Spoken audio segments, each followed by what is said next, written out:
आज आर्टिकल्स की क्लास में अपने को देखना है डेफिनेट आर्टिकल को। तो पिछले में रूल्स देखे थे इनडेफिनेट आर्टिकल के, कब लगाना है, कौन सा लगाना है, वॉवेल्स के साउंड के हिसाब से उसको हम लोग चूज करते हैं।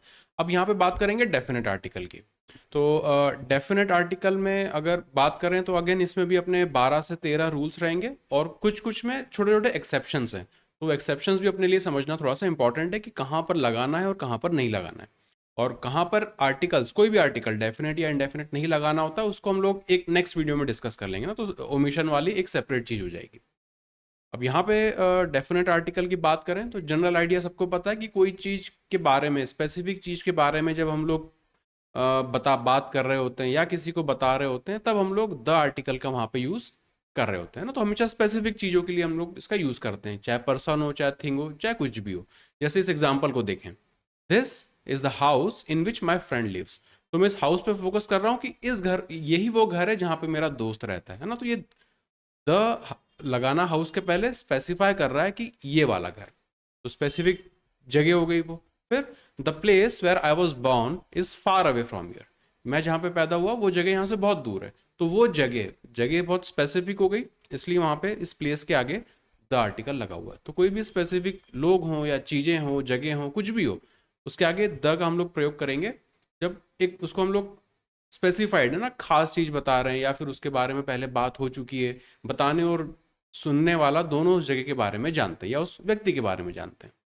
तो ये होगी अपनी स्पेसिफिक चीज़ों के लिए हम लोग द का प्रयोग करते हैं। और देखते हैं क्या क्या चीज़ें। Before all those common nouns which are only one और believe to be only one but which are not proper nouns. तो क्या अंतर है कॉमन नाउन और प्रॉपर नाउन में?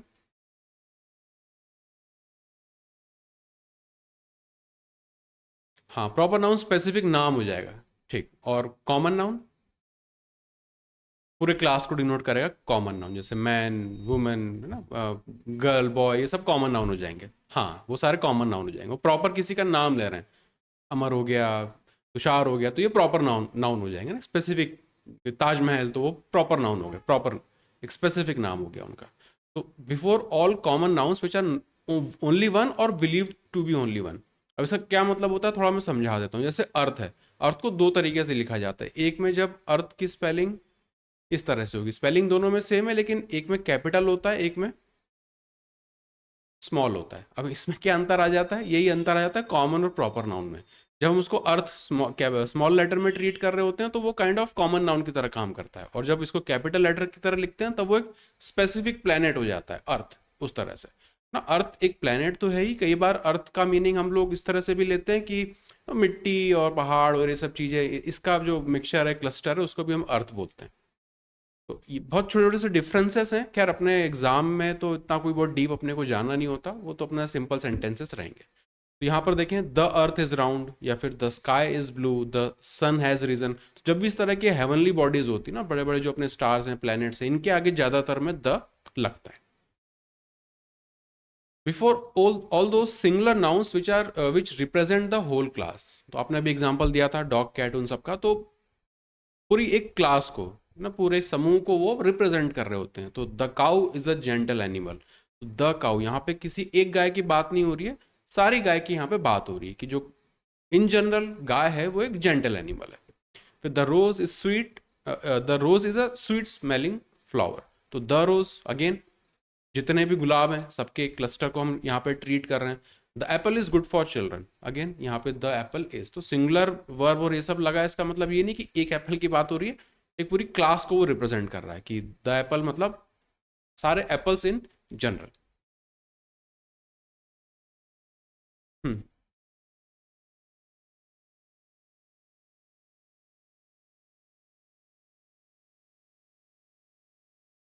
कॉमन नाउन में अकाउ, वो लिखने के देखो तरीके होते हैं ना। यहाँ पे the cow is a gentle animal और वहां पे अ काउ, तो वहां पे उसको एज सिंगुलर या फिर दो आर्टिकल्स जो हैं कई बार कॉमन में भी लगते हैं, कई बार अपने इसमें प्रॉपर में भी लगते हैं, है ना। तो दोनों तरह के स्ट्रक्चर्स कुछ चीजों में पॉसिबल हैं। तो अ काउ करके ये बता रहे हैं कि वहां पे भी वो पूरी क्लास को डिनोट कर रहा होता था, यहाँ पे भी ये पूरी क्लास को डिनोट कर रहा है। तो दोनों तरीके से उसको लिख सकते हैं, कॉमन हो जाता है काइंड ऑफ। फिर नोट की बात करें तो article the is not use before man woman और मैनकाइंड, तो ये अपना एक एक्सेप्शन जैसा हो गया कि जब भी मैन वुमन ये क्या होते हैं, ये भी अपने कॉमन नाउन है, पर इनके आगे आर्टिकल द का प्रयोग अपन नहीं करते हैं। तो man is a social animal, इसके आगे अपने को द नहीं लगाना होता। फिर वुमन इज मैंस पार्टनर, तो यहाँ पे भी अपने को द नहीं लगाना होता। ये अपने आप में पूरी क्लास को डिनोट कर रहे हैं। अब यहाँ पे कोई आर्टिकल नहीं लग रहा है ना। तो आर्टिकल्स को लेके ये सारी चीजें हैं, कई जगह अ लग रहा है, कई जगह द लग रहा है, कहीं पे नहीं भी लग रहा है। वो बहुत सारे इसमें छोटे छोटे रूल्स रहेंगे। फिर before the names of mountains, rivers, oceans, lakes, bays ना, द आर्टिकल इज यूज्ड। तो जब भी माउंटेन्स की चेन होती है उसके लिए हम लोग यूज करते हैं। अगर स्पेसिफिक माउंटेन की बात हो रही तब फिर हम लोग नहीं करते हैं। तो the Ganges is a holy river, the Himalayas ना, हिमालयाज पूरी चेन है माउंटेन्स की। फिर the Red Sea is small area. But article the is not use before single specified peak और हिल। तो वही बात होगी ना, माउंटेन्स यहाँ पे इसको माउंटेन की जगह लिख सकते हैं माउंटेन रेंज। माउंटेन रेंजेस होती है जैसे हिमालयाज हो गया, अल्पाइंस हो गया ना, अरावली हिल्स हो गए, तो उनके लिए हम लोग अपना द का प्रयोग करेंगे जब भी रेंज की बात होगी। स्पेसिफिक हिल्स की बात होगी, पीक की बात होगी, तो फिर हम लोग द का प्रयोग नहीं करेंगे। तो द माउंट एवरेस्ट नहीं होता, सिंपल माउंट एवरेस्ट होता है। माउंट आबू तो सिर्फ माउंट आबू, द वगैरह का इसमें अपन प्रयोग नहीं करते। फिर article the is use before titles of books, magazines, newspaper है ना, द हिंदू और with the times of India, और ये सारी चीजें अपन पढ़ते रहते हैं, तो इन टाइटल्स के आगे द लगता है। तो द वेदास हो गया, द गुलिवर्स ट्रेवल्स हो गया, न्यूज़पेपर में द टाइम्स ऑफ इंडिया हो गया, द इंडियन एक्सप्रेस हो गया, तो इनके आगे द लगता है। लेकिन एक्सेप्शन की बात करें, अगर ऑथर का नाम वहां पे मेंशन हो रहा है कि किसका, किसकी बुक है ना, कौन उसके रचयिता है, उस तरह से, तो फिर हम उसके आगे द का प्रयोग नहीं करेंगे। जैसे तुलसीज रामचरितमानस, तो यहाँ पे अपने को द नहीं लगाना है, तुलसी राम द रामचरितमानस, वो गलत हो जाएगा। फिर शेक्सपियर टेम्पेस्ट, तो टेम्पेस्ट इनका वर्क है, लेकिन इसके आगे अपने को द नहीं लगाना है, क्योंकि ऑथर का नाम यहाँ पे आ गया है कि उनके उनके द्वारा लिखी गई है या उनकी है, इस तरह से। बिफोर म्यूजिकल इंस्ट्रूमेंट्स, कोई भी म्यूजिकल इंस्ट्रूमेंट होता है उसके आगे द का यूज होता है। फिर सेवंथ, बिफोर सुपरलेटिव, एडजेक्टिव या फिर एडवर्ब, द हाइएस्ट ना, सुपरलेटिव डिग्री दिखा रहे हैं, the longest, the best, the most honourable, इसके आगे द लगता है। कुछ छोटे से एक्सेप्शंस भी हैं इसके, तो वो लोग हम जब डिग्री वगैरह देखेंगे तब उसको भी पढ़ेंगे। Before that proper noun which carries it's qualifying adjective before it, मतलब प्रॉपर नाउन तो है लेकिन उसके बारे में और थोड़ा सा उसके बारे में डिटेल दी जा रही है कि बहुत ग्रेट है, बहुत ब्यूटीफुल है, बहुत अच्छा है, जो भी है, तो उसके आगे फिर हम द यूज करेंगे। तो द ग्रेट सीजर ना, ये इंपॉर्टेंट पर्सनालिटी थी, तो ये प्रॉपर नाउन हो गए। ग्रेट इनको बारे में और इंफॉर्मेशन दे रहा है, तो द लग गया इस एडजेक्टिव के आगे। फिर द इमॉर्टल शेक्सपियर हो गया, the gentle hearted lamb, the brave Rana Pratap, the late Mrs Indira Gandhi ना, यहाँ पे इस तरह से। और ये ब्रेव वगैरह क्या कर रहा है यहाँ पे, इसको क्वालिफाई कर रहा है, जो भी हमारा यहाँ पे प्रॉपर नाउन है उसको, तो द लगेगा उस क्वालिफायर के पहले। अगर इसमें लिख दिया ब्रेव द राणा प्रताप, तो वो गलत हो जाएगा। Before the common noun which expresses sense of abstract noun, abstract noun क्या होता है? हाँ, जैसे एब्स्ट्रैक्ट आर्ट होती है, तो उसमें ऐसे चितकबरा सा अजीब सा बना रहता है, मतलब उसको डिफाइन नहीं कर सकते कि वो माउंटेन है कि वो रिवर है, वो जस्ट एक आइडिया है। तो जो भी चीज़ें आइडिया वगैरह को रिप्रेजेंट करें, फीलिंग्स हो, इस तरह की चीज़ें होती है, उसको हम एब्स्ट्रैक्ट बोलते हैं। तो उसको आप सही कह रहे हो, टच नहीं कर सकते, वो एक आइडिया को रिप्रेजेंट करती है, तो वो होता है अपना एब्स्ट्रैक्ट नाउन।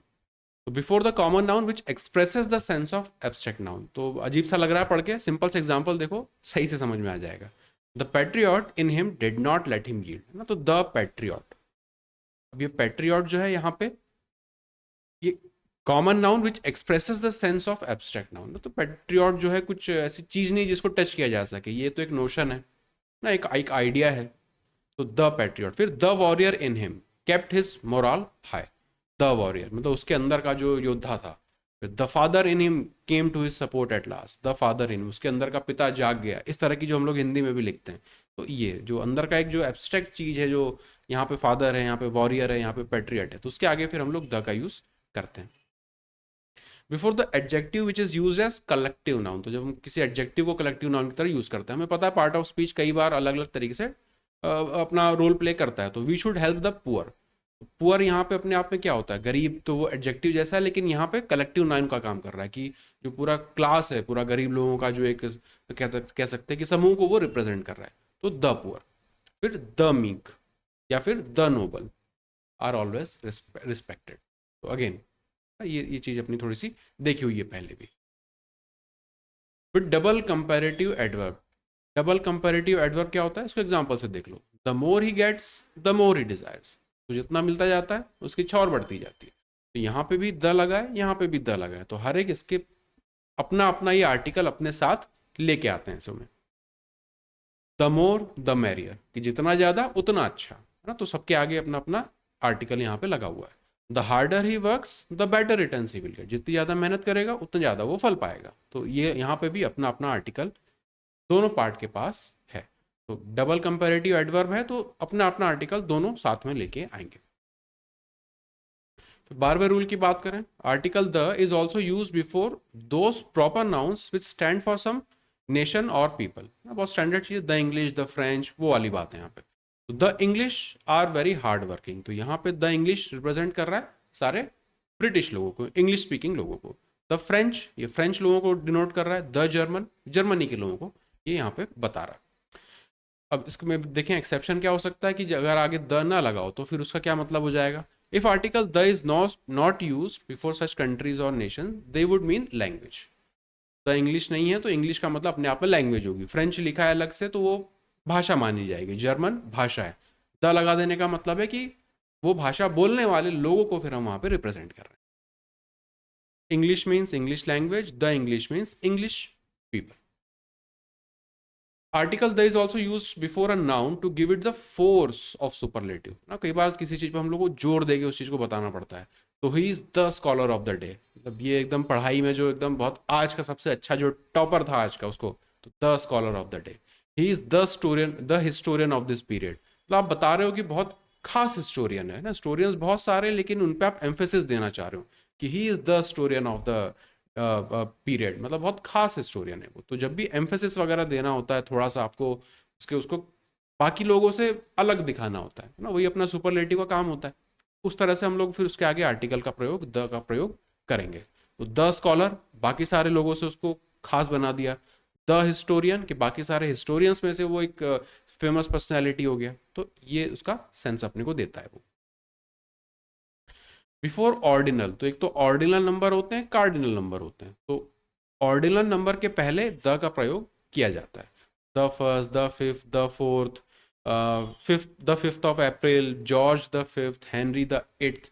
इस तरह से हम लोग जब लिखेंगे तो वहां पे द का प्रयोग करेंगे। कब नहीं करेंगे, जब यही फिफ्थ और ये सब जो नंबर्स हैं वो रोमन लेटर्स में लिखे हों इस तरह से, तब फिर हमें इसे इसके आगे द या आर्टिकल का प्रयोग नहीं करना होता है। तो यहाँ पे आप देखें फिफ्थ, अगर फिफ्थ चैप्टर था तो यहाँ पे वी चैप्टर हो गया ना। ये वी का मतलब होता है अपना रोमन फिगर वाला 5। फिर कैंटो, ये 12th है। फिर जॉर्ज 5 फिफ्थ बताना था तो वी से डिनोट कर दिया, रोमन लेटर। उसी तरह से हेनरी 8, यहाँ पे द 8 था, यहाँ पे हेनरी 8। तो द का प्रयोग सिर्फ हमको वहां पे करना है जहां पे ऑर्डिनल नंबर्स लिखे हों, लेकिन अगर वो रोमन फिगर्स में तब फिर हमको उनको नहीं करना पड़ता। फिर प्रोफेशंस के आगे द का प्रयोग किया जाता है। तो he has joined the bar, the navy, I am interested in the teaching profession. तो जब भी कोई प्रोफेशन की बात होगी तब हम उसके आगे द का प्रयोग करते हैं। Before common nouns used as apposition to proper nouns. अभी अपोजिशन का मतलब क्या होता है, यहाँ पे ये ओ से शुरू नहीं हो रहा है ना, ये अपोजिशन, ये दूसरा वाला अपोजिशन है। इसका मतलब होता है उसके पैरेलल है, उसके समकक्षी है वो, इस तरह से समझ सकते हैं। तो Delhi the capital of India, तो कैपिटल ऑफ इंडिया और दिल्ली दोनों एक ही बात है। तो ये हो गया आपका अपोजिशन वाली बात, कि दिल्ली को थोड़ा सा एक्सप्लेन करने का फैंसी तरीका हो गया। उसी चीज को और शब्दों के साथ वही चीज बताने के लिए आपने यूज कर लिया। फिर Nehru the great patriot, Rana Pratap the great warrior. इस तरह से ये कहलाता है अपना सिंपल सा अपोजिशन। तो बहुत टेक्निकल टर्म्स के अपने को डीप में नहीं जाना है, बस देख लेना है कि ये इतना अगर लिखा भी होगा तो इजीली हम पढ़ के समझ सकते हैं कि Delhi the capital of India, Delhi की बात हो रही है।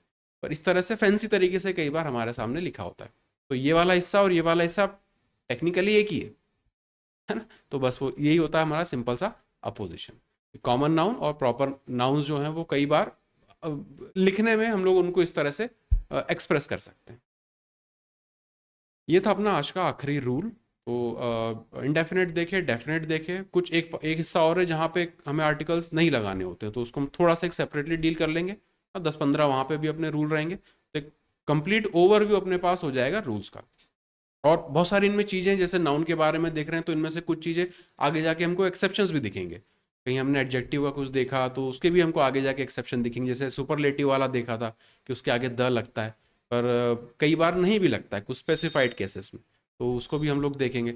इंग्लिश ओवरऑल अगर देखें तो कंपार्टमेंट में नहीं चल रहा होता है ना, जैसे हम लोग जस्ट पढ़ने के लिए तो इसको कर लेते हैं कि यार टॉपिक वाइज रहे तो बेटर है, लेकिन जब आप इसको एक बार पूरा देखेंगे तो आपको पता चलेगा यार आर्टिकल्स में जो बातें करी थी वो कहीं ना कहीं दूसरे पार्ट ऑफ स्पीच में भी जाके टच हो रही है, या उसके इंपॉर्टेंट एक्सेप्शंस हमको वहाँ पे देखने को मिल रहे हैं।